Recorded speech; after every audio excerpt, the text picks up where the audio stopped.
to Left Turn, Red Hooks, episode number 23, the Michael Jordan episode. Glad to have you. I'm your host, Dan Lindsay.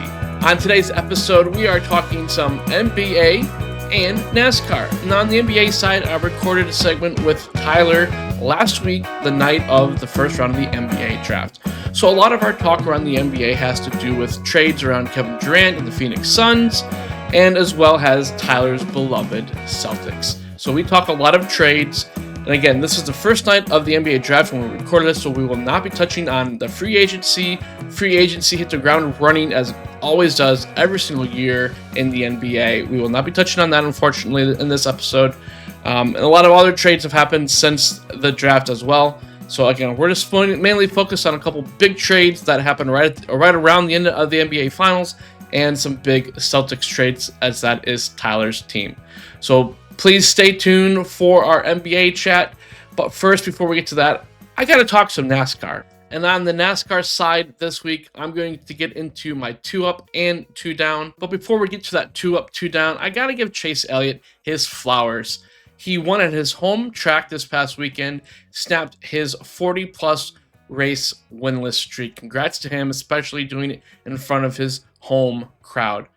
And just got to throw some other stats out for him this week. He is the only driver in NASCAR this season to not finish outside of the top 20, and he is one of only 2 drivers in NASCAR this season to not have a DNF, that other driver, Tyler Reddick.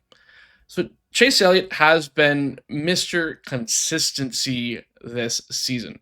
He has the best average finish. It's just a tick over 10. Next, it is really close, but he is the best average finish so far this year. He has had actually 7 straight top 15 finishes. If we go all the way back to before the All-Star race, Texas was actually a 16th place finish, so he just missed out on 8 straight top 15 finishes. And Chase Elliott also scored at least 20 points a race. So when I was whittling down my 2-up and 2-down, I thought about putting Chase on my 2-up, but I had some other drivers that really qualified for that 2-up, so I just needed to do a Chase Elliott section here. Again, congrats on his big win in Atlanta. He is the third Hendrick driver to win a race this season, thanks to Alex Bowman, his teammate, pushing him on the drafting track. Not super speedway, it's a drafting track, but I won't rant about that today. But again, congrats to Chase Elliott on his win. So let's get into our 2-up, 2-down. First up on the 2-up this week, I am going to cheat a little bit and actually put an organization in for one of my 2-up this week, but I will still have another driver in there. The driver for this week on 2-up is actually going to be Erik Jones. Very impressive for Legacy Motor Club this year. Both him and John Nemechek have been good. A lot of good finishes, but Erik Jones has been the most consistent among the two. But again, Legacy just putting good finish after good finish lately. Speaking of his teammate, John Nemechek, despite the 26th place finish at Atlanta, previously that he had 2 straight top 10 finishes. Erik Jones, though, he is on a tear of top 15 finishes. He has finished out of the top 15 just once in the last 6 races. Of those top 15s, one has been a top 10.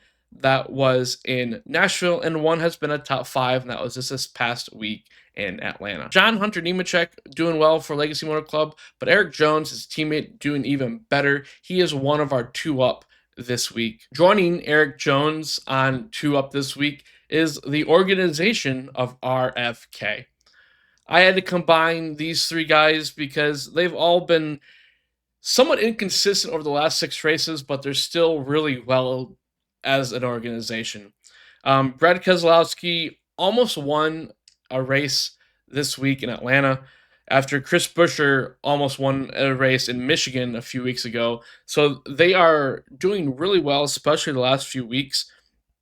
If you look at all 3 drivers, they've had 2 races in the last 4 where all 3 have been in the top 10. That was in Pocono, and that was at Michigan. So not your cookie-cutter intermediate, but 2 still pretty tough tracks with Pocono and Michigan. All 3 race cars finishing in the top 10. And if we look at the last 6 races, 5 of those races, there's been at least 2 RFK cars that have finished in the top 15. So all 3 have finished in the top 10 in 2 races of the last 4, and of the last 6, 5, there's been at least 2 RFK cars in the top 15. Just going over some highlights. At Charlotte, Brad Keselowski, Ryan Preece, they're both in the top 10. Again, Michigan was where all 3 were in the top 10. In Mexico City, Ryan Preece, Chris Buescher, both top 15 guys. In Atlanta, all 3 drivers were actually top 15 there as well, with Brad in second, unfortunately coming up short and winning the race there in Atlanta. Chris Buescher was 9th, and Ryan Preece was 15th. So in the last 6 weeks, RFK has seemingly found something. Again, it's not consistently all top 10s, all top 15s, but at least 2 of the 3 cars are getting those top 15s. And again, 2 races where they had top 10s for all 3 drivers.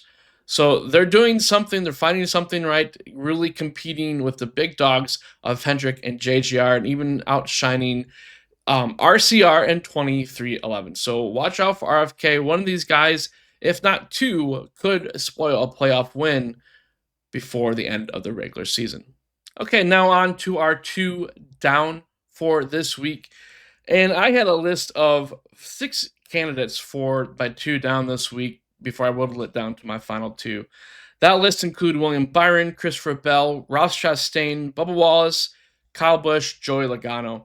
An honorable mention, honestly, to Joey Logano. He barely missed making my list this week. He has not done very good.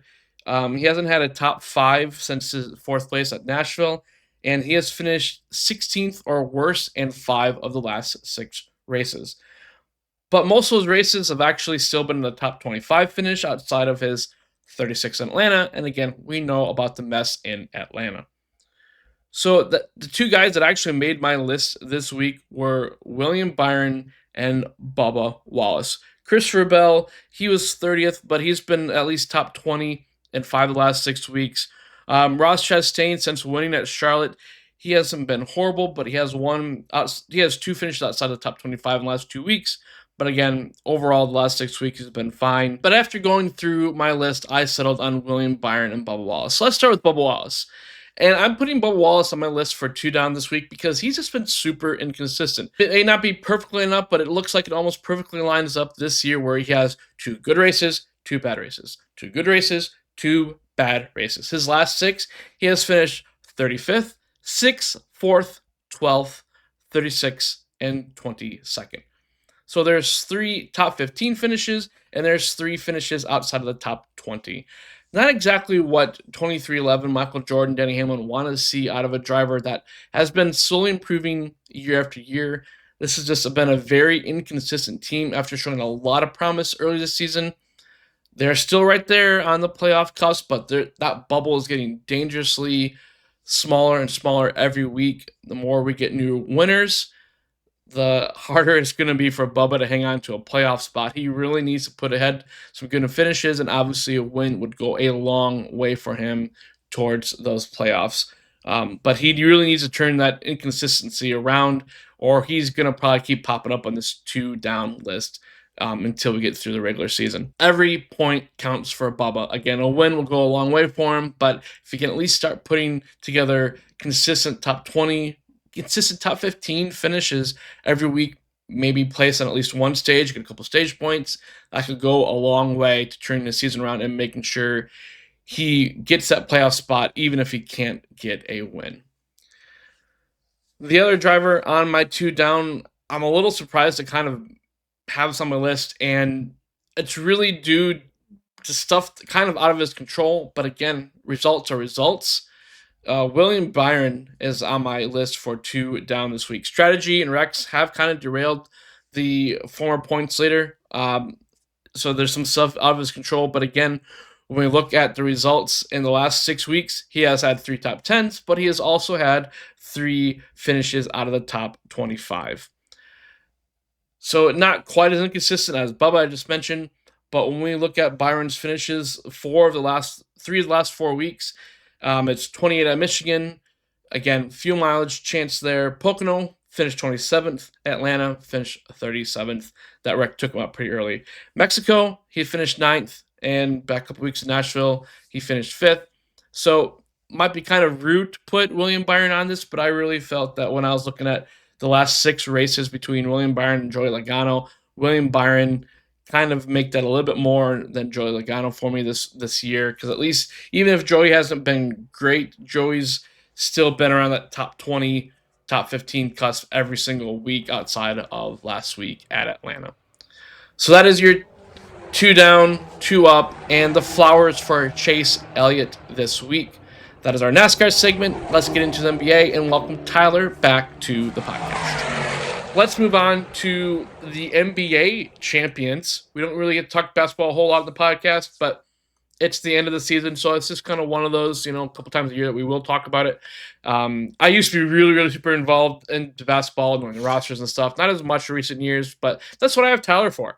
Just to keep track of some things and just, just help. Because sometimes I have to just stop him and just say, dude, I was with you for those first 2 players. I don't know anybody else in the roster. I know you do, but I don't. Move on. So we might get a few of those while we talk some NBA stuff here. But yeah, I figured we first talk some championship, then some huge offseason moves. Just within days of the Thunder winning the championship, and honestly won before they actually won the championship. But let's talk the championship first. And just give me your quick overall thoughts on seeing the Thunder as our 2024-25 NBA champions. Uh-oh.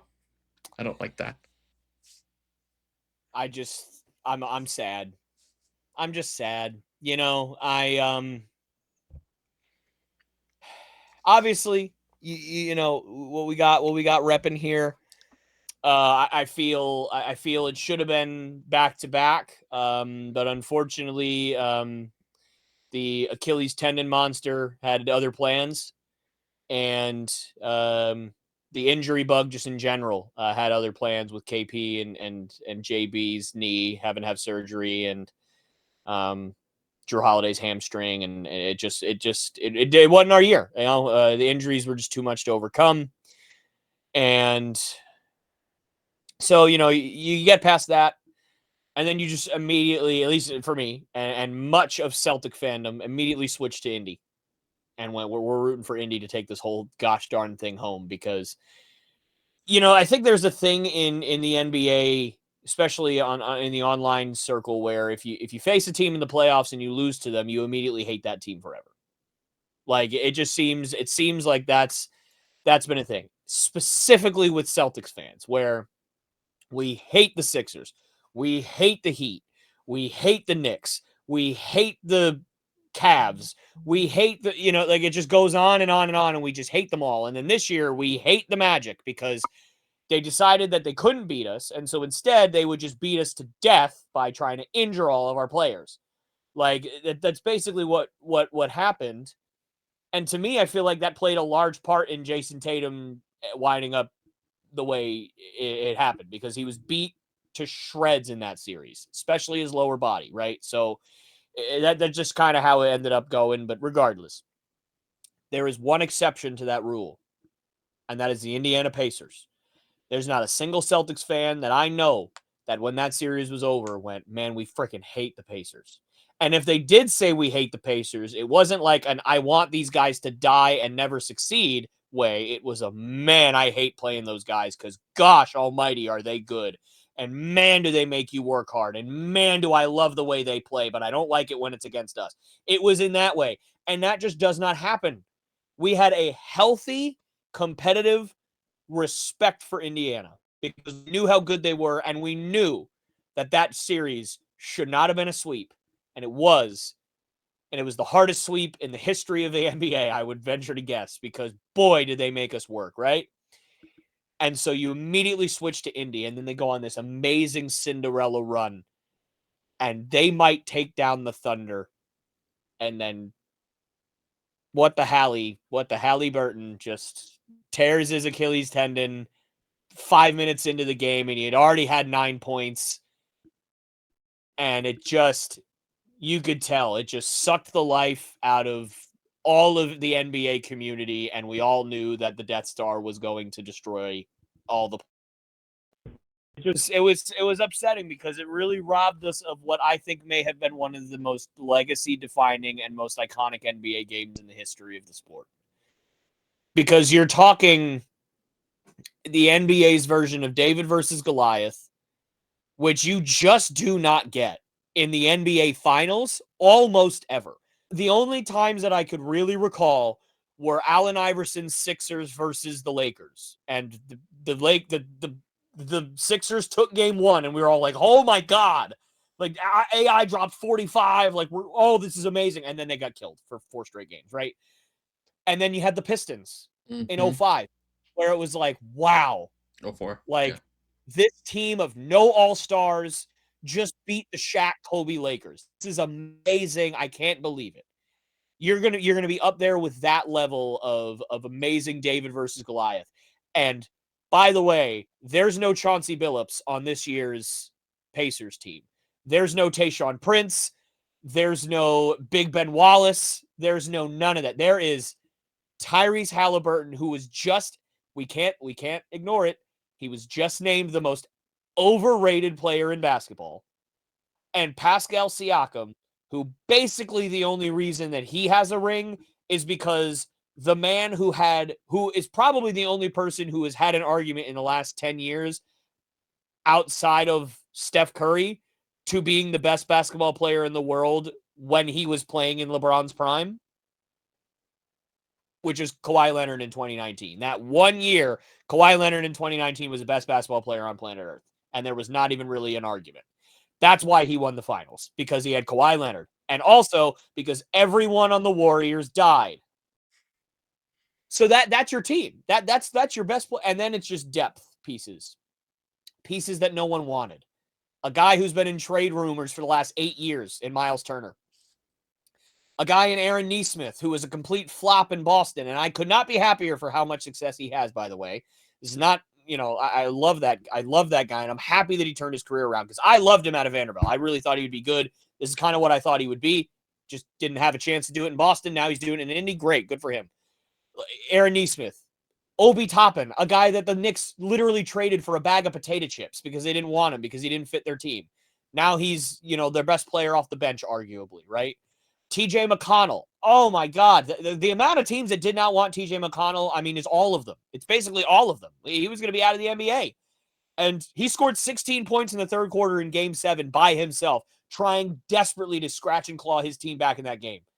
Like, I love this Pacers team. I've never wanted a team to win an NBA Finals that wasn't the Boston Celtics so bad.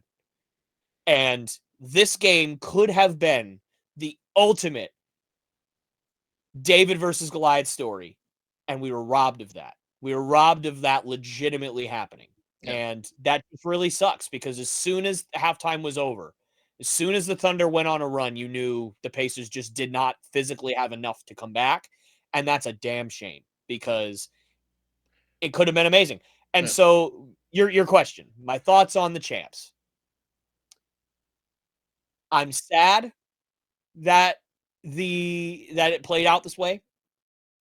I think that by the numbers, the Thunder are one of the most remarkable teams of all time. Yeah. They're not one of the teams of all time, just watching them play. But they have one of the best defenses I've ever seen.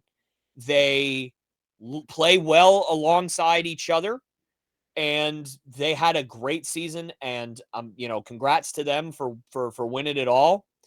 And I think Shea only became like the third player ever to win an MVP, a Finals MVP, a Western Conference Finals MVP, and a scoring title all in the same year. Mm-hmm. That's an unbelievable year for Shea. And I've been saying that Shea is going to be that next guy up for years now. And here we go. Here he is.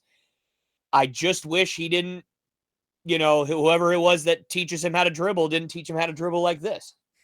That's the only thing that I can't. I used to love watching that guy play, man. I used to love watching it. Now I can't. I can't watch him play anymore because it's disgusting to me how he plays. And it's disgusting how Lou Dort plays. Lou Dort didn't used to play like that. Lou Dort is Marcus Smart on steroids, probably literally, because he's a very large man. But I'm not accusing Lou Dort of literally being on steroids, by the way. Don't confuse that. I'm just being facetious about how he's bigger. But regardless, like he just I don't like this Thunder team. A lot of people don't like this Thunder team. I don't like the way they play. I don't like the fact that they can basically body slam every person that they play against, but if you look in Shea's general direction and point at him, he's going to go to the free throw line. I don't like it. I don't. If you're going to let them play like that, then you have to let their opponents play like that too. You can't just have it be all one-sided and do that. Now, I will say in the finals specifically, it wasn't that one-sided. It was a little better in the finals, but we all saw, I mean, how many times have you seen that Russell Westbrook clip from the second round where literally he jumps at a 45-degree angle into Russell Westbrook, brushes Westbrook's jersey as Westbrook stands there with no movement, and Shea gets free throws. Like, that's what we're talking about. It's stuff like that. Or even in the finals where Shea shoves, I think it was Nembhard as hard as he can to where he goes out of bounds, then travels, then hits a jump shot. And it's like, okay, we're just going to let him do whatever we want, I guess. So, like, that's very frustrating. But, again, congrats to them. I wish it went differently. I wish it was the Pacers. I have friends that are Pacers fans that, you know, we're just, I mean, how can you not be completely and utterly devastated? Yeah, no, exactly. You got that far to game 7. It's do or die, and your best player blows out his Achilles, and you know it's over from that instant. Like, you might as well not even watch the game. It's just, oh, God. It's so heartbreaking. It's just awful. So are you surprised that the series went 7? Like, I feel like when we talked about I feel like when we talked about the series before, the playoffs as a whole before, which I think we missed on a lot of our playoff picks. I'm not keeping track. I'm not going back and checking. Or I did. I know I did. I had the Lakers in the finals. But you're not surprised because I feel like you said like you thought actually Indy would maybe have the upper hand if it went all 7 games. And I still feel that way. And I know obviously that's not how it played out, but we all know why that's not how it played out. Mm-hmm. We all know that if Halliburton is healthy in that game with the way he had started that ball game, that boy was about to have a 30-point night. Yeah. And it might have even been a 40 piece. I mean, it was going to be the Halliburton legacy game. It was looking like that. And you can't tell me that if the Thunder were up by 6 points with 4 minutes left in that game, you wouldn't feel real good about the Pacers' chance winning that ball game. So do you think Halliburton getting hurt made the difference here? Do you absolutely? Are you that confident that the Pacers would be champions if Halliburton would have not hurt himself? I am. Now, again, could they have not won? Sure. I mean, the Thunder were the better team. Right. Every single team that the Pacers played, the Pacers were not the better team. And they were significantly the worst team when they played against the Thunder. But again, I could say this as a Celtics fan. We were by far the better team when we played the Pacers. After 4 games, we swept them 4-0. It could have easily been 3-1. We were a sneeze away from 3-1 Pacers. Not 3-1 Celtics, 3-1 Pacers after 4 games. We were a sneeze away. We were a Jaylen Brown miracle corner 3-point shot with a hand in his face that if he got that shot 100 times, he's making it 10 times. We are a Drew Holiday beautiful steal that the 3rd most impactful defensive play I've seen in my lifetime at this point. We are that away. Could have easily been called a foul, maybe. I don't think it was a foul. Other people do. Could have been called a foul. Maybe that's it. Maybe they get free throws. Maybe they hit him. Maybe we don't make a shot. Maybe they go.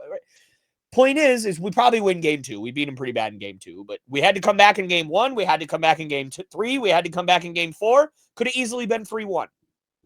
Even though we were the better team. Right. The Pacers don't care if you're the better team. The way that they play, it doesn't matter if you're the better team. They make you, unlike any team in the NBA that I have ever seen, they make you play basketball the way they play basketball.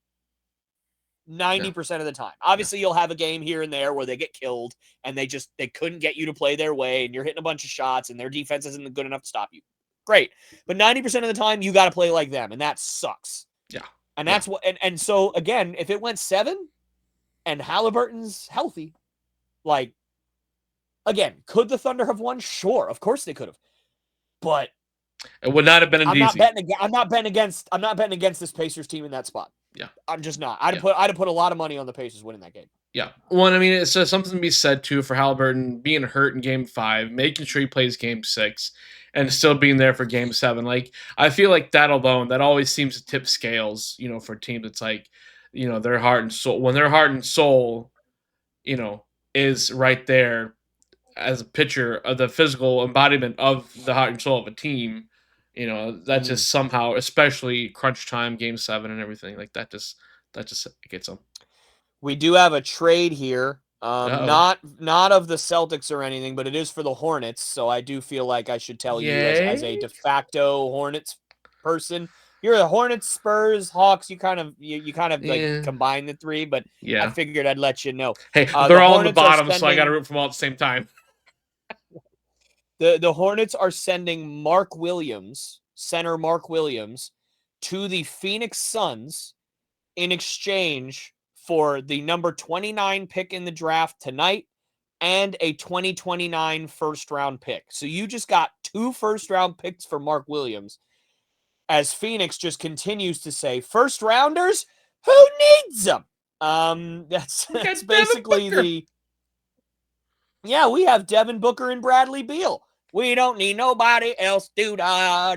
Like, that's that's what Phoenix is doing right now. So I figured I would jump in and let you know there. But yeah, man, again, getting back to Halliburton, like, I was completely heartbroken as much of NBA fandom was outside of Thunder fans. Yeah. Which I don't blame you. I would not feel bad if I was Thunder fans. I'm like, hey, we won 68 games. We had the MVP. This is how it should have been. I don't blame you for having that argument. But to me, and I think to a lot of people, man, the Pacers,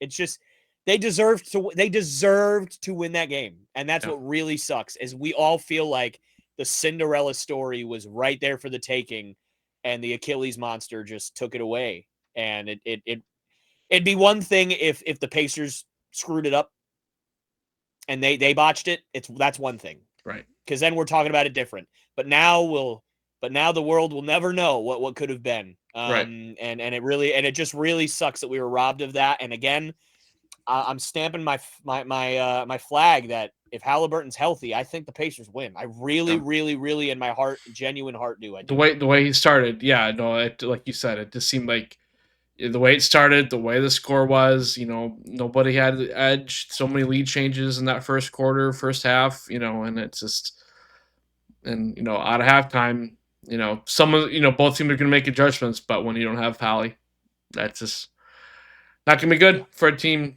for a team like that needs a guy like that to do a lot of things to make sure the rest of the team does all the things that they do. When he's the physical embodiment of the philosophy of that team, it seems like, and it's and it's sad too that essentially we just don't get him all of next season because he got hurt in the finals. It's like, in the recovery, it's like, unless the Pacers go on another deep run, but even then, like, I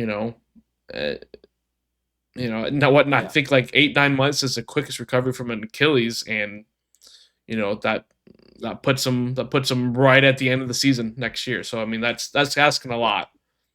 That's asking a lot. Yeah, it is. It's asking for a lot of it for a team that, outside of Pascal has nobody that's even remotely close to being an all-star.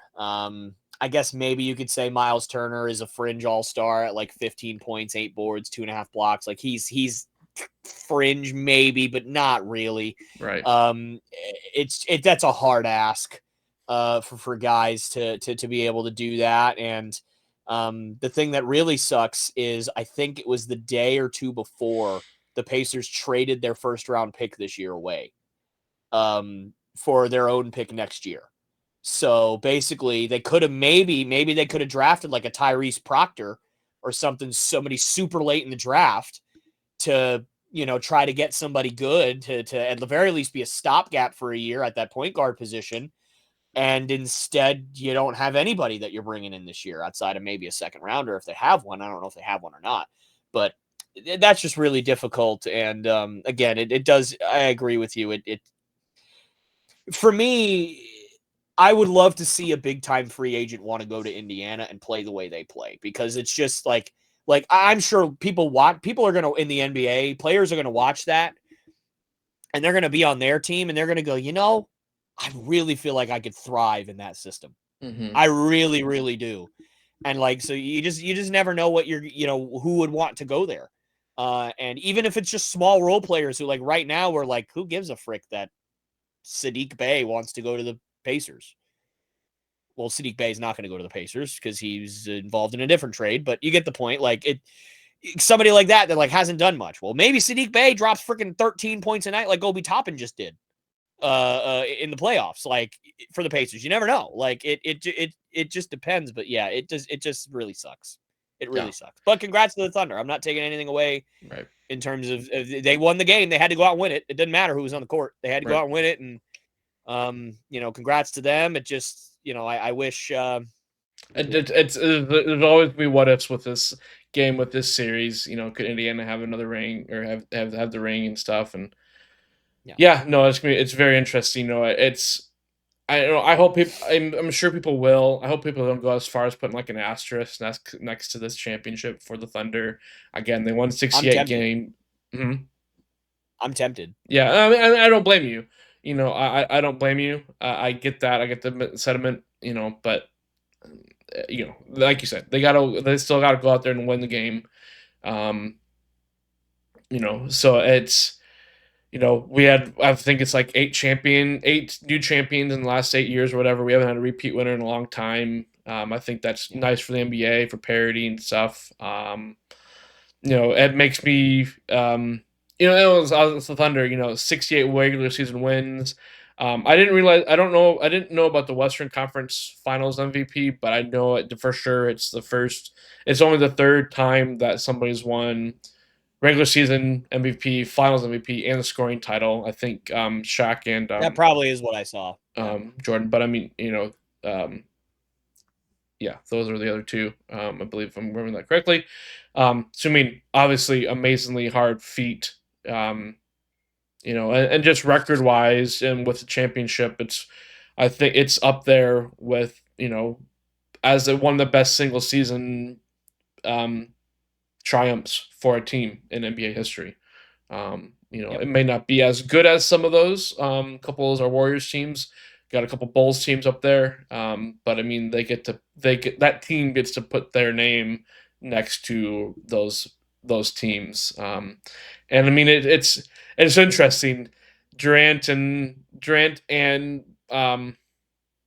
Westbrook and Harden couldn't bring the ring to the Thunder, but Shea and Jalen Williams and Chet Holmgren could. But at the same time, I feel like as tough as the West is now, like, it was even tougher in the West in 2012, if I remember correctly, of doing that or 2010. Because I mean, you still had prime Lakers the second time around, and Spurs at their prime with Kawhi and everything. So it was, but that Thunder team beat that Spurs team.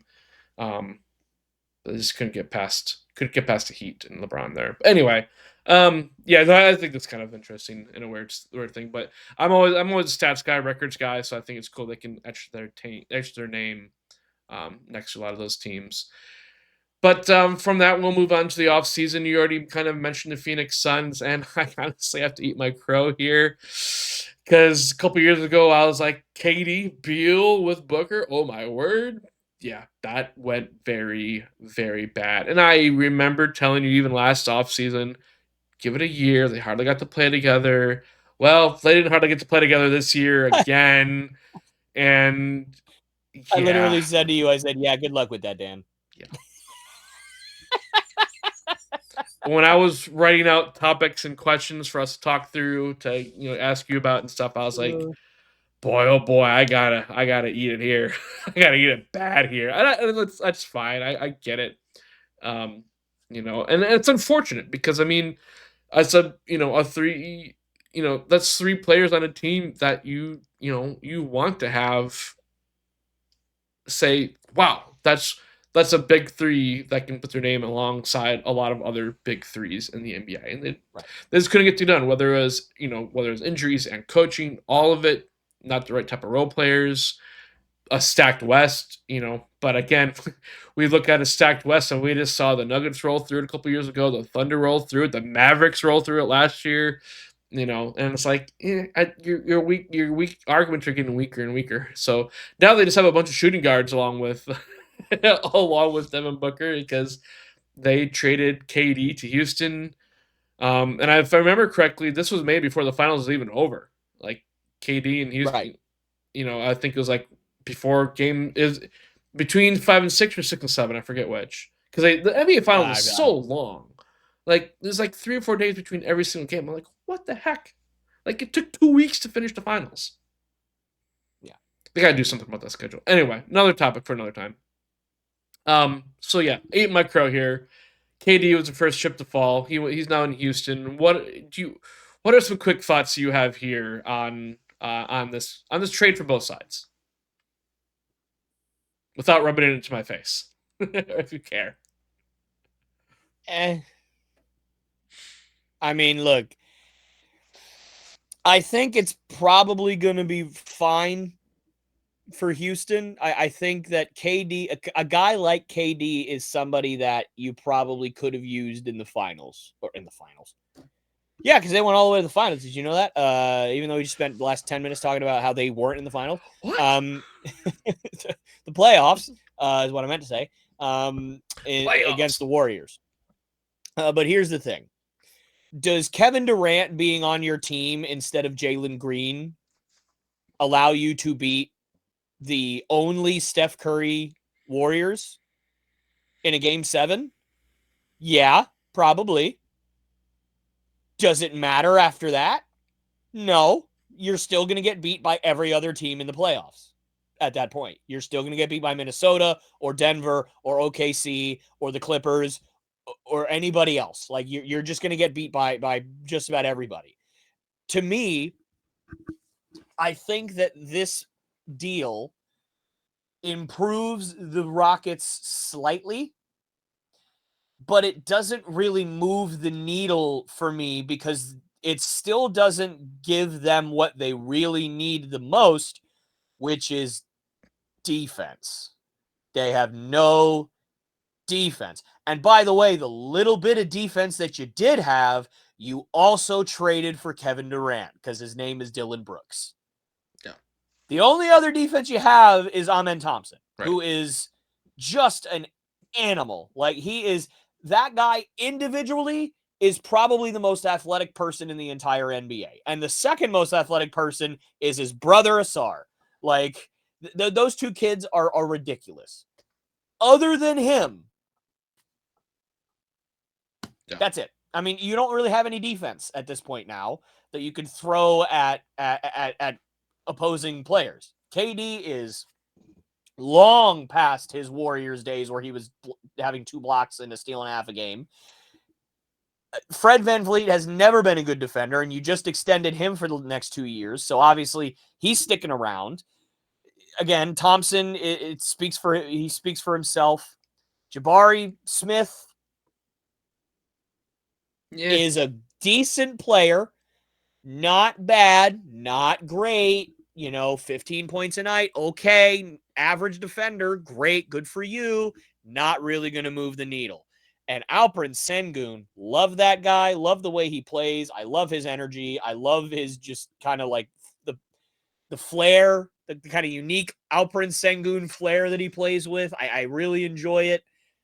But boy, is he bad on defense.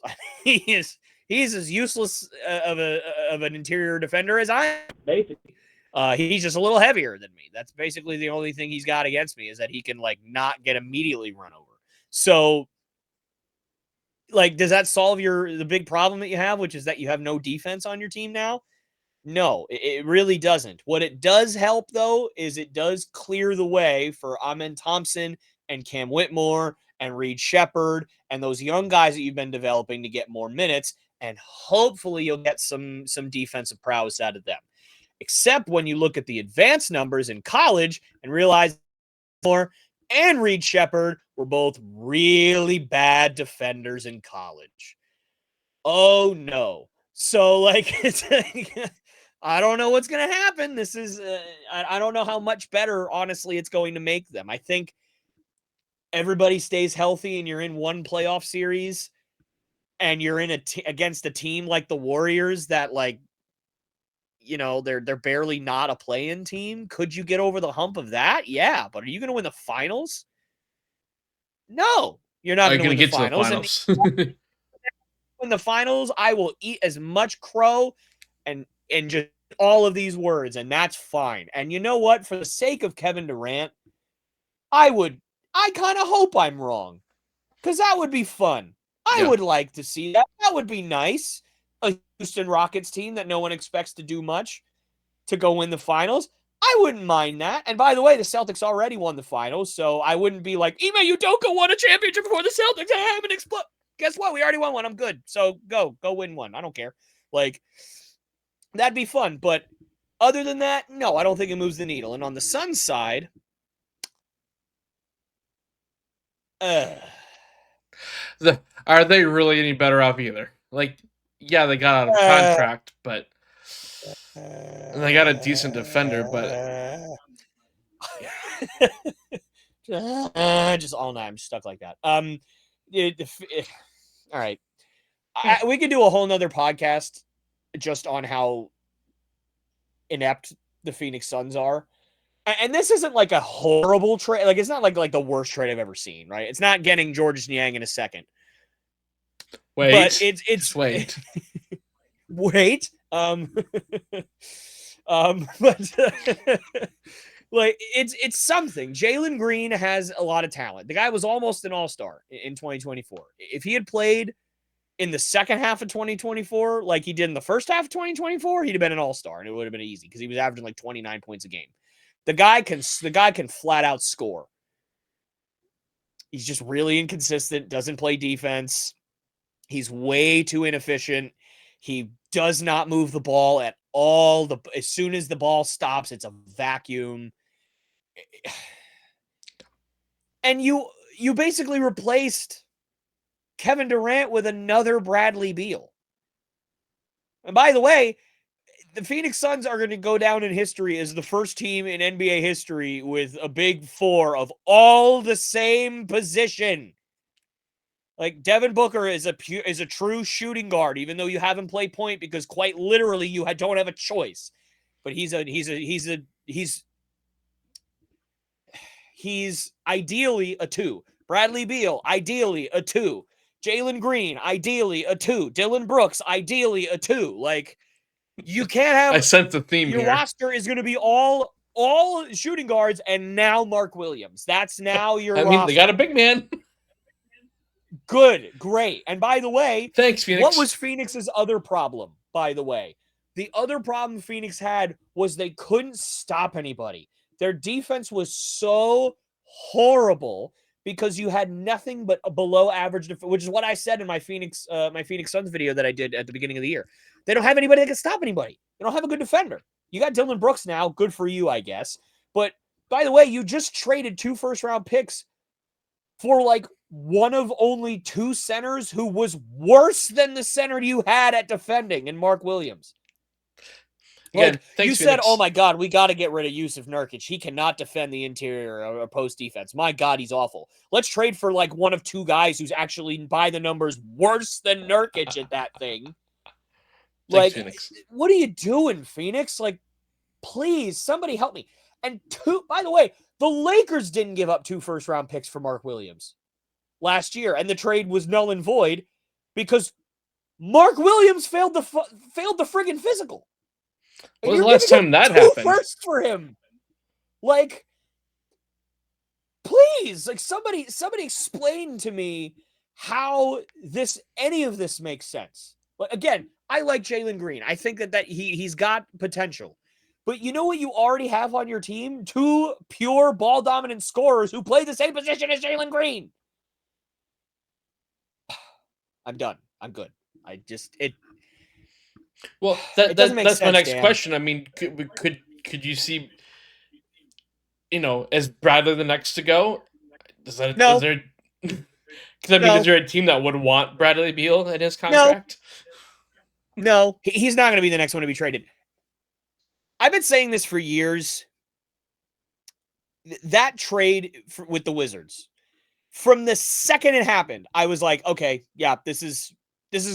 I'm not going to say this is going to go down as the worst trade of all time. It might now. It's not like I thought that back then. That would have been ridiculous. But I knew that it was just a bad idea because if I was a GM, right, I would never trade for someone with a no trade clause ever, because they have the power to do exactly what Bradley Beal is doing right now. And if you don't know what I'm talking about, here's what I'm talking about. I read an article earlier today, and again, I don't remember what the team was. I feel like it might have been Sacramento, but again, I don't quote me on that. I don't remember. But apparently Phoenix had a trade today or yesterday or whenever the exact thing happened, but very recently, a trade to send Bradley Beal somewhere. And Bradley Beal said, I don't want to. I'm not going there. So even if the Phoenix Suns find a team dumb enough to take $150 million of Bradley Beal being awful for them, and they're somehow willing to give up to that, Bradley Beal is just going to go, nah, I'm good. I'm just going to stay here. And he can do that because there is no scenario right now in which the Phoenix Suns, in which it goes well for the Phoenix Suns. Because if Bradley Beal stays, then he's being paid $50 million to be awful. Especially the way that you have now constructed your team with 4 shooting guards, all at the same, like four people all at the same position that all play exactly the same way except for Dylan Brooks. Yep. Like Jalen Green, Devin Booker, Bradley Beal basically all play exactly the same way. As soon as they touch the ball, it's a vacuum. That's it. Like, so unless you're playing 3 vacuums at the same time, which I don't know how anybody can play that level of basketball at this point in time and think that's a good idea with how basketball is played now. But regardless, I mean, they just tried to do that. They just tried to do that, and it failed. So I'm trying to do it again, just differently. You had KD, so you at least could be like, well, it was Kevin Durant. Like, who wouldn't play that way? Okay, fine. But now are you going to do that with Bradley Beal and Jalen Green? Do you think that's a good idea? Like, anyway, so you could do that. You could have Bradley Beal do that for your team and just completely screw you over. Or he could just be like, I don't really feel like playing. What do you mean you don't feel like playing? I'm just going to not play. I'm just going to go home. Why? Because all my money's guaranteed and you can't trade me unless I say so. So too bad. Just gonna leave now. I'm not saying he would do that, but he could, and the Phoenix Suns literally couldn't do anything about it. That's crazy. That is crazy. He could. Or they could be like, okay, well, we'll just cut you. And then he'll say, great, go ahead and cut me. All $150 million you still owe me is guaranteed. It's going to come off your books for the next 3 years, and you're not going to get any kind of hard cap exception for it because it's a guaranteed contract and you cut me, so you're not going to get anything for it. And also, I'm going to go to a team where I want to go to because I can go anywhere I want when I'm a free agent. And then I'm going to go win a championship for them because I'm going to sign with the Thunder, or I'm going to sign with the Celtics, or I'm going to sign with the Cavs, or I'm going to sign with one of the really good teams in the NBA. And then you're going to look stupid for cutting me. And I'm going to tell the whole world about how much of a bad organization you are. And Phoenix goes, oh, well, I guess we're stuck. That's where Phoenix is. They are in hell. They are the Phoenix Suns because it is very hot in hell. That's what's happening. And so the answer is no. Bradley Beal will not be the next person to be traded because Bradley Beal will not let himself be the next person traded, Dan. I'm done. Feel better? You've got a lot out of your system tonight. You're welcome. I needed it. I needed that. Thank you. God, man. Okay. Man, I'm not sure which is more of a pressing issue here, Jey Uso or Bradley Beal. Jey Uso for sure. It's not even close. Don't taunt me, woman. No. Just kidding. So let's move on, because I do want to get to your Celtics, but I got one more question for you, because it's the other big name out there that's, will he or won't be he traded. Do you foresee Giannis? Do you think it's gonna be easier for Giannis to find a trade? Or sorry, let me rephrase that. Do you find it will be easier for Milwaukee to find a trade partner for Giannis if they choose to trade him, or do you think it's gonna be harder? What's this do to help and hurt the market the way that we've seen the KD trade go, and with the Hawks, or sorry, excuse me, the Celtics ship off a couple of their guys? So that's a hard question to answer, because as we're speaking right now, the draft is going on. And so that means that all of these picks are infinitely worth less than what they were 24 hours ago, because the idea of a pick is generally worth a lot more than the actual pick, unless, of course, the idea of a pick is like what the 76ers were supposed to be this year, because they were supposed to be really good and then they end up sucking, but you just traded for that pick like 5 years ago. Oh, wait, the Thunder did that. Whoops. By the way, I don't know if you're aware of that legitimately the Thunder have the Sixers pick this year. Although they don't have it now because they ended up dropping to the top 3. It was top 6 protected, but they were like, top 6 protection? Who gives a frick? We're going to be in the playoffs. We have Joel Embiid. Oh, the 1 year they completely suck. There goes your, right? So it's just like, unless that happens, the idea of picks is worth a lot more than the actual pick, unless, of course, it ends up being the number 1 or number 2 or number 3 pick or something like that. So that complicates it for sure.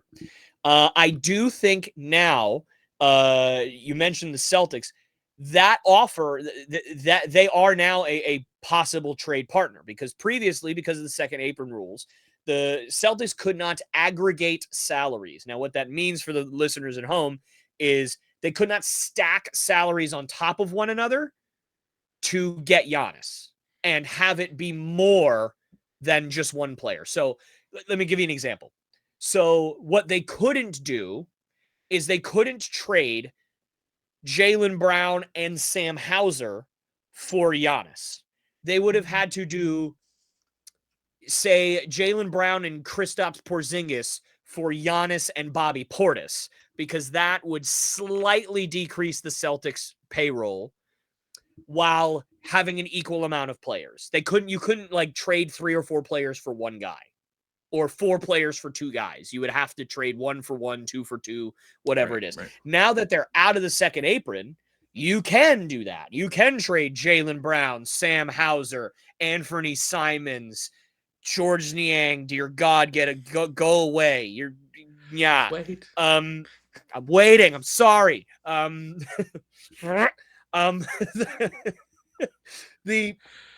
can do that now. You can trade 4 or 5 guys for Giannis, and that is allowed by the NBA rules now. So that, to me, and I know maybe this isn't necessarily your question, I'd be pretty shocked if the Bucks are going to get a better player than Jaylen Brown anywhere else in the NBA in a trade package for Giannis. Maybe they will. I don't know. Maybe there's another team out there.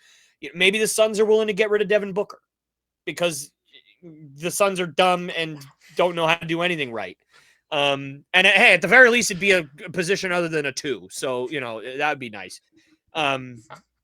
And a good defender. So honestly, maybe that would work. The problem is the Phoenix Suns traded every first-round pick they ever have for the next 50 years. So that's probably out. But again, you get my point, right? Maybe there's a team out there that's willing to trade a super young, ascending superstar to give to the Bucks in exchange. I don't know who that would be off the top of my head. Like, maybe 2 years ago, you would have said, well, maybe the Pelicans could dangle Zion and the Bucks will take a shot on his potential. But at this point, like, no. Like, He's not more valuable than Jaylen Brown. He's not better than Jaylen Brown. I don't think he's ever going to be better than Jaylen Brown. You can go through the entire NBA. Like, is Evan Mobley better than Jaylen Brown? Do the Cavs dangle Evan Mobley? I don't think he's better than Jaylen Brown.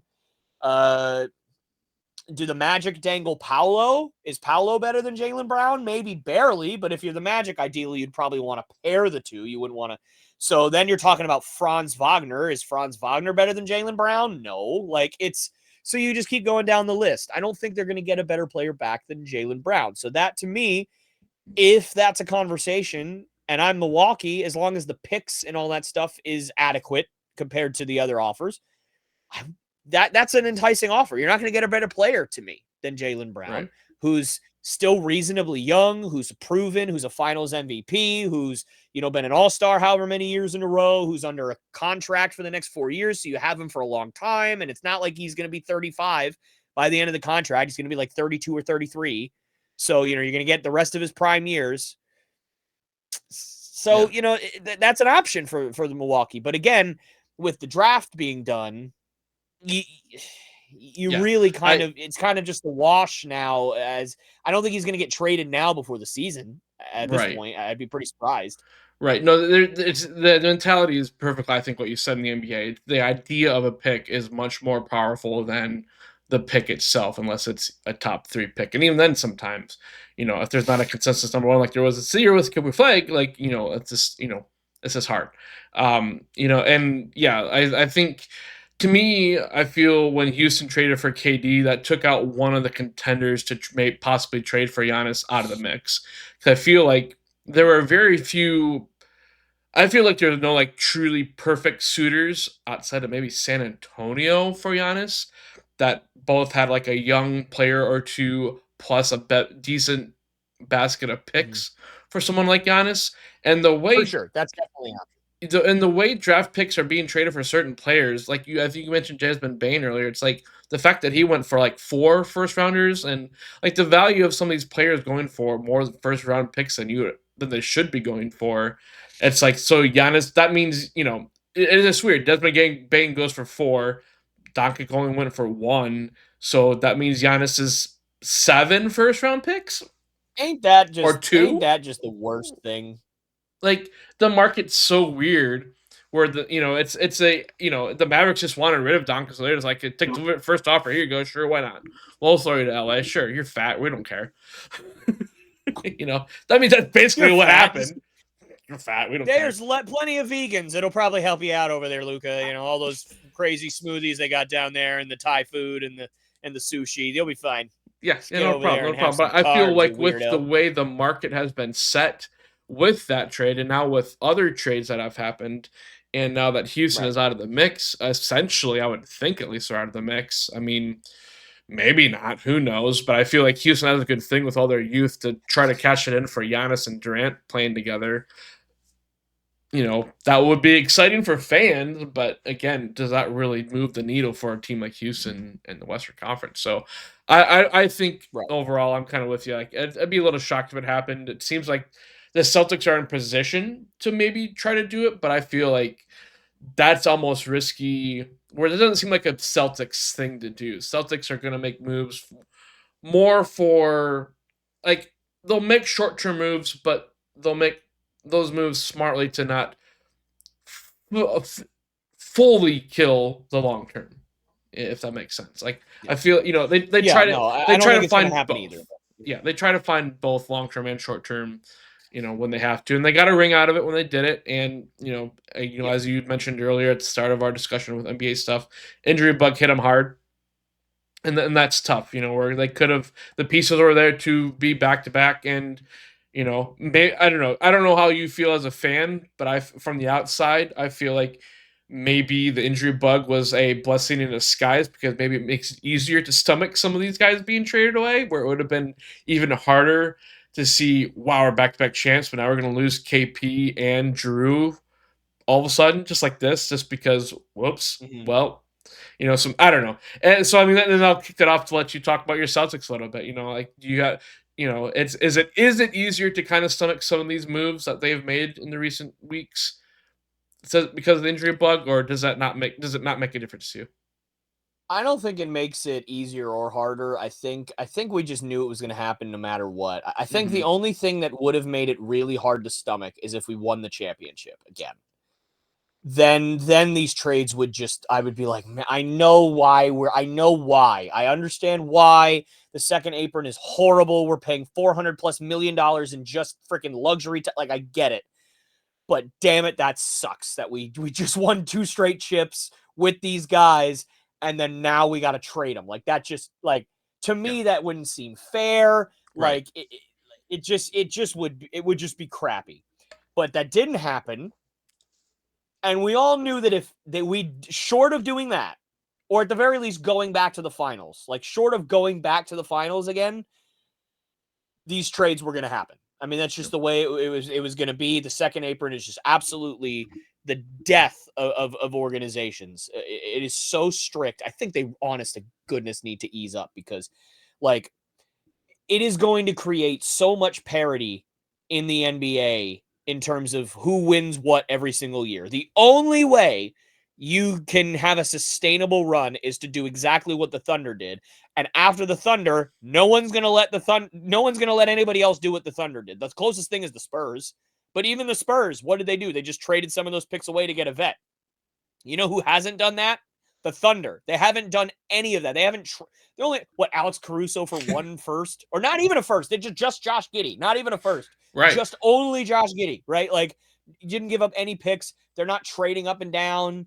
You know, they're not always trading up to number one every single year and taking the best player and then that's it. No, they are stockpiling all these picks. They're doing what they got to do, and they're putting all these young guys. And then as soon as they're contract eligible, they let them walk and they replace them with more, and they just keep doing it. No one's going to let anybody else do that.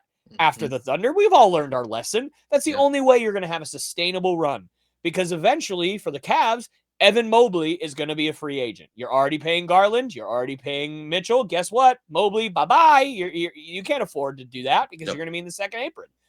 Look at the Nuggets. They have the best player on the planet. And their new coach just came out the other day and said there is a world. It's a horrifying world. It would be a hell on earth world, but it would be a world where certain players on our team get hurt. And the only way we survive as an organization is to trade Nikola Jokic. That would have been inconceivable 5 years ago for the Nuggets to trade Nikola Jokic unless he wanted to be traded. Imagine having to trade the best player in the world after you already won a championship with him, not because he wanted to leave, but because financially you couldn't afford to keep him. That's not okay. That is just not okay, in my opinion. Yeah. Now, is that going to happen? Probably not. But guess what? You can see that, can't you? You can see Game 7 of the Western Conference Finals. You're about to go into the second apron this upcoming year, where you're not going to have any draft picks. You're not going to be able to make any trades. You're not going to be able to sign any free agents. You're not going to be able to do anything. You're not going to be able to keep any of your own guys. Nothing. MPJ blows out his knee. Jamal Murray blows out his shoulder. They're both going to be out for the entire year next year. What do? You have to trade Jokic. You can't trade Jamal Murray or MPJ. You're screwed. You got to trade Jokic, right? So I understand the second apron really sucks. So in that way, the Drew Holiday, Kristaps Porzingis stuff, I knew it was coming. Am I saddened to see those guys go? Of course I am. Of course. I already said it. Drew Holiday made the third most impactful defensive play I've ever seen in my lifetime, wearing a goddamn Celtics uniform, and I got to watch it.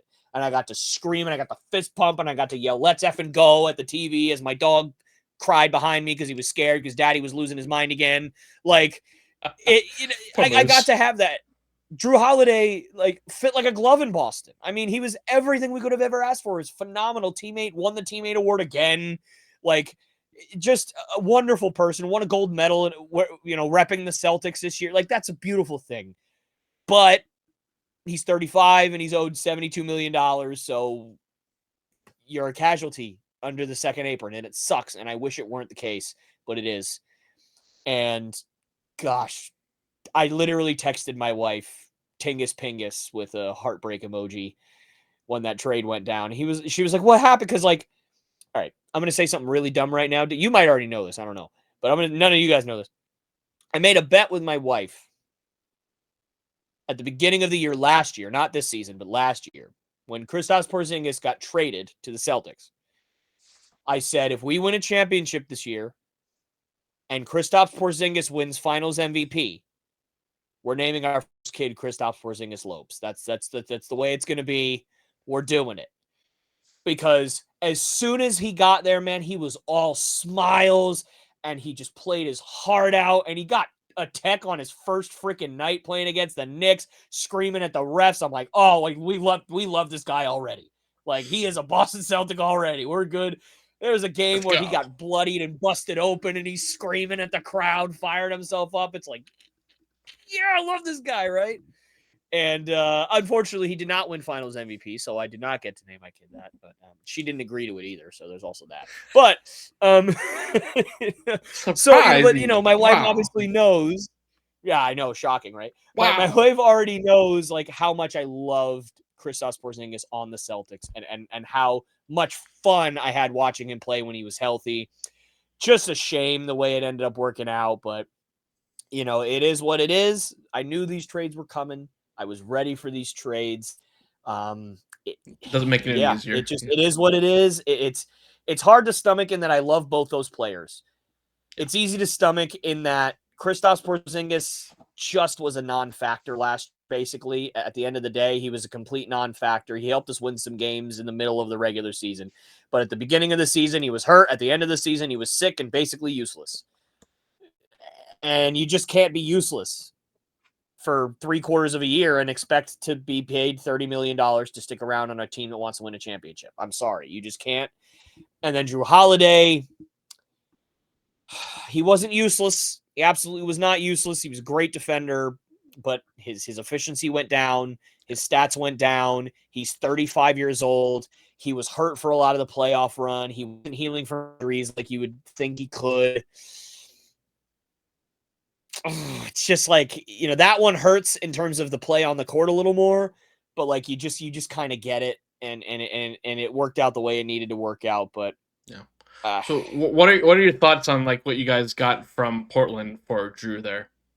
With that, I like that trade quite a bit. Simons. I think it's as good as we could have done. I think really it is. I think you asked me like, what do I think we're gonna get for Jrue? Oh man, probably a halfway bench wing and a second-round pick. I mean, if we're lucky, I mean, there's a chance we have to give up draft capital to get rid of a 35-year-old point guard with all this guaranteed money every year. Like, who's gonna want, like, who is, like, Jrue Holiday's not the final piece of a championship team at this point in his career anymore. And even if he is, no championship team can afford him. Like, what team? The Thunder can't afford him, and the Thunder have all the money ever. Like, they're not gonna be right. So, like, who's going to be? Oh, a 26-year-old guard who has 20 points a night, 5 assists a night, 26 years old. Okay, I can handle that. And 2 seconds, we didn't have to give up anything for. That's pretty good. Like, that's pretty good. I'm not going to lie. Is it perfect? No. Simons is probably the worst defensive guard I've ever seen in my entire life. But that's okay. After Beal. What? After Beal. No, Beal is actually better. That's sad.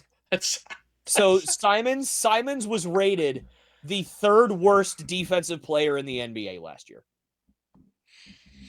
It's awful. Like, just complete 121 points per 100 possessions when average is like 108 or something. Like, horrible. Like, he's atrocious, right? So that's not great. But again, am I expecting a 2-way superstar wing at 26 years old who can score 20 points a night for Jrue Holiday? Of course I'm not. But I got most of that. That's pretty darn good. I'll take it. And we didn't have to give up anything, so that's pretty good. Now, is it time yet? You can talk about the Kristaps Porzingis trade, and all the mess that happened with that. I actually got to bring this up too, just to remember who all was there. But yeah, go for it. Fire away. Have your final rant for the night.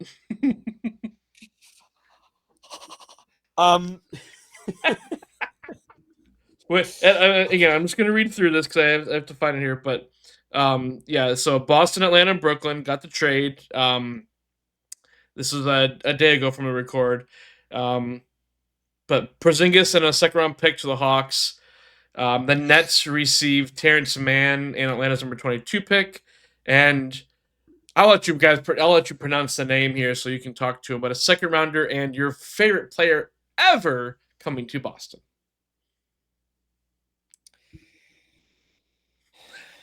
George Niang is my least favorite basketball player of all time. Oh, whoops, sorry. I thought it was your favorite. Why? Because he sucks at the game of basketball, first of all, which is not the qualification to be my least favorite basketball player. There's plenty of people that I've seen that suck at basketball. Who doesn't love Brian Scalabrine, right? Like he sucked at it being an NBA player, but boy, did everybody love him, right? That does not a qualifier to be my least favorite. The reason why he is my least favorite basketball player ever is because he doesn't go out and play basketball when he plays. He just throws his large body at people and tries to hurt them. Or he does underhanded tactics to try to get players to foul out of games and get in their heads. And then he doesn't have any of the skills to back up any of those things. He doesn't, shoot 40% from three. He's not a good ball handler. He's not a good defender. He doesn't do anything well. He's a halfway decent 3-point shooter, but he only takes like 2 a game. So it doesn't really matter. So the real reason why I hate George Niang is twofold. Number one, there is a game where he played for the Cleveland Cavaliers. And this was the result. This resulted in one of the most phenomenal memes you'll ever see in the NBA, where he got eaten alive by Jason Tatum. Like Jason Tatum hit him with a crossover between the legs and a step back. And instead of George Niang playing defense, he literally threw himself backwards to where he was almost under the basket, took a back bump, rolled himself over, like scorpioned himself, as if Jason Tatum had picked him up, twirled him around, and broke his back like Bane in The Dark Knight. Whatever, Returns. I don't know, whatever movie that was. Yeah. So, like, that's what he acted like. And he's looking at the refs like, we pushed off, dude. You are 275 pounds. If Jason Tatum was strong enough to throw you that far, you'd be in the hospital. Like, there's like nobody be able to stop him. Like, and Jason Tatum, hits the 3, crowd goes nuts, Cavs call a timeout, and Jason Tatum walks back to the huddle and goes, "Get the out of here." Like, he literally goes like that. He goes, "Get out of here, man. We don't do none of that stuff here." So that's number one. Number two, and the real number one reason why. And this tells you exactly what kind of person George Niang is. There's nothing else that I can tell you that more encapsulates the reasons why I hate him than this. When he was with Philly, I think it was game 5. I know it was in Boston. I just don't remember which game it was. A couple of years ago, and he was a role player in Philly. The James Harden, Joel Embiid 76ers, by the way. I think it went to 7 games, and Jason Tatum scored 51 points in Game 7 to break an NBA record for the most points in Game 7. But apparently he can't play in the playoffs, according to people. Anyway, nope. So it's fine. Anyway, it's fine. It's all fine. So Jaylen Brown hits a corner 3, over on the far side of the court where the Sixers bench is. And he's over on that side where the Sixers bench is. So he hits the 3 right in front of the bench. Because George Niang sucks and barely plays, he is sitting on the bench watching the game action. He reaches out and grabs Jaylen Brown's leg to stop him from getting back on defense. And Jaylen Brown trips and falls to the ground. And then even better, Jaylen Brown gets up, gets in George Niang's face, and gets called for a technical foul.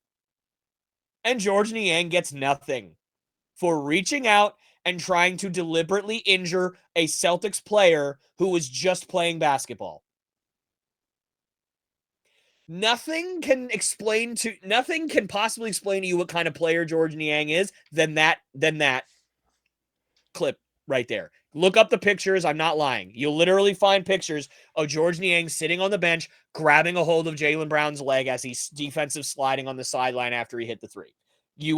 I am not exaggerating. In no way am I telling you a lie or telling you a fib or telling you a fable or something that I made up in my head. These are all things that happened. George Niang is a stain and a blight on the game of basketball, and now he's wearing a Celtics uniform, and it makes me angrier and angrier every single day that he's not traded yet. Get him off my team. I don't care that he plays for the Celtics. He's the worst player in the NBA, and I hate him. Whew, okay, I'm good. We're just gonna tell this podcast therapy session for Tyler. Tyler's therapy. Tyler's therapy session. That's gonna be it. That's the title. I was gonna put your face Tyler, nice and big right on the thumbnail. Worse Help, a worse version of Better Help, featuring Tyler Lopes. That's who needs better help when you got this podcast? Exactly. Who needs to spend $300 a month on BetterHelp when you could just come on here and scream about Bradley Beal and George Niang and Jey Uso and Jey Uso? Oh God! But no, for real. Like, okay, like that. So that's upsetting that he's on the team, right? But I'm sure you're like, well, so this is the worst trade ever, right? No, not necessarily. There was I know I said that people were talking about having to give up capital to get rid of Drew Holiday. They were really talking about having to give up capital to get rid of Kristaps Porzingis. I mean, a guy who was barely played last year, $30+ million, expiring contract. Like, who's going to want that? Apparently, the Atlanta Hawks and the Brooklyn Nets were cool with that. So, I mean, great. That's nice that we got a second round pick to get off his contract. We got under the second apron. So that's nice. But please get if George Niang suits up for the Celtics on opening day, I'm not watching Celtics basketball this year. I can't. I'm telling you, like, genuinely, I hate that. I hate him as a player. And by the way, I know it's like, well, he just did that to a Celtics player, so you hate him. Dude, if he had done that to somebody on the Pelicans, who I could not give a rip about the Pelicans, and I saw a clip of him doing that, I'd be like, dude, why is he here? Why is he in the league? Like, what is the point of this? What is to be gained? Oh, I just like to cause chaos and get in your... That's not basketball then, dude. Go into the UFC if that's what you want to do. You want to get in people's heads and you want to grab people and fight them, then go in the UFC, and you can call yourself the minibus in the freaking UFC and get your butt kicked by Israel Adesanya or I did love that his long. nickname is called the minibus. I did love that his nickname is called the minibus. Like, yeah. What? I mean, I will give credit where credit is due on one thing. Bang Bang Niang is quite a good nickname. I do like that. And I also I love the 76ers announcers. I could watch 76ers home games all day. I love the PA guy there and all the echoes and stuff that they do. And there was a game that I watched that same playoff run in that same series that was in Philly. And I think he hit 2 threes in a row at one point, and then that was pretty much it. He didn't play for the rest of the game. So he did his job when he came in. And the Celtics called a timeout. And every time George Niang hit a 3, the Philly announcer would not say George Niang for 3 or something. He would say bang, bang, Niang with all the echoes and stuff. And I'm like, okay, that's actually kind of dope. I kind of like that. That's pretty cool. But other than that, nothing good to say about. And that's not even something good about George Niang. It is about somebody who announces for George Niang. So it's not even really. It's not even really good. But Bang Bang Niang is quite a good nickname. I do enjoy. That is a nice nickname. But another fun fact that's not even my favorite Philly announcement that he does. Are you familiar with Paul Reed? No. Okay, so he was the backup center in Philly. Now I think he's the backup center in... Oh, crap. Where is he now? Is he on the Clippers? I know he was in the playoffs. He played in one of the series. I forget where. But he's the backup center elsewhere now. So he... Paul Reed was not a big three-point shooter, right? But every once in a blue moon, he'd hit a 3, and it'd be pretty cool. So the way the Sixers announcer always hits it, everybody does the 3 announcement differently. His is as soon as the ball goes in, he goes 3 ball, and then he does his announcement. And Paul Reed's nickname is B-Ball Paul. So when Paul Reed hits a 3, I swear to God, the announcer says 3 ball, B-ball, Paul, 3 ball, B-ball, Paul. And it's the greatest announcement I've ever heard in my life. Like, you cannot, like, nothing gets better than 3 ball, B-ball, Paul. You're not beating that. That's it. You're done. You've achieved announcing perfection. If that's how you get announced when you hit a 3, that's amazing. That's great. It's beautiful, dude. It's amazing. Anyway, so yeah, this trade makes me sad because George Niang's there, but it's fine because we're under the second apron. It's great. I don't care. Just get George Niang off my team before I have a freaking stroke. You still have a stroke, or have it after the podcast. I won't have it here. I'm saying, like, if he's on the Celtics opening day of next year, I will probably have a stroke. Hopefully his cap's not bad enough to where he can just be a cap casualty. I have no idea. I don't know. I don't know what his salary is. All I know is I really, really, really don't want him on my team. I don't care. Like, I genuinely will protest watching the game. If they're in the apron, I gotta imagine he's gonna be able to be a casualty cap. So, or cap casualty. But that rounds out our NBA discussion. This is, like I said, this is Tyler's therapy session for the month. I'm glad I could help you out. I really needed this, man. I feel a lot better. I feel like I lost some weight during this podcast, man. You've had a lot of. I've forced you to pent up a lot of stuff for a while too, so you're welcome. There's pain behind this smile. All right, I really, really appreciate Tyler joining us this week. Hope you guys enjoy him having around. We always talking WWE, so it's great to have him also talk some basketball. I'm literally going to have to get him back on the podcast, though, very soon.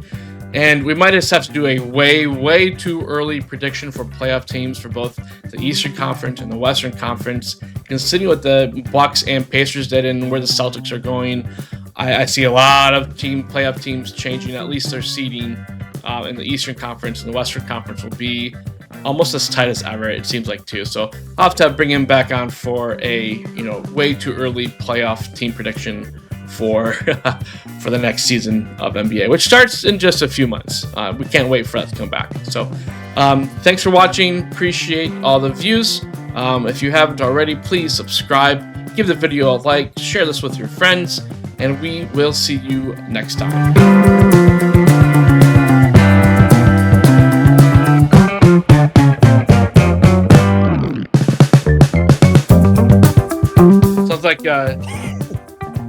It sounds like Niang needs to go to the WWE instead of UFC. Honestly, he'd be the best heel in the business. At least to me. I would boo him mercilessly forever. I would never stop. It would be one long, continuous boo every second until he retired. I wouldn't even take a breath. I would figure out a way. I know you can actually do that, Joe. Anyway. That's how I'll snore, too. Just boo! Boo!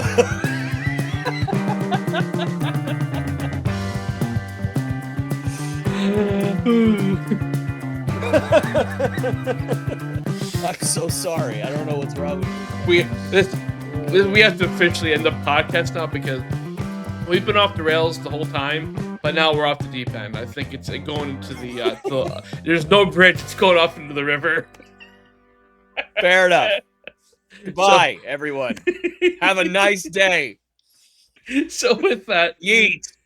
Yeet, gosh dang it, yeet. Yeet like you've never yeeted before. So with that, I appreciate everybody sitting through everything with us, enjoying us, enjoying. Dude, if you're Tyler's still rants. here, what are you doing with your life? I need to know. Like, what are you doing with your life? No, don't push what you choose.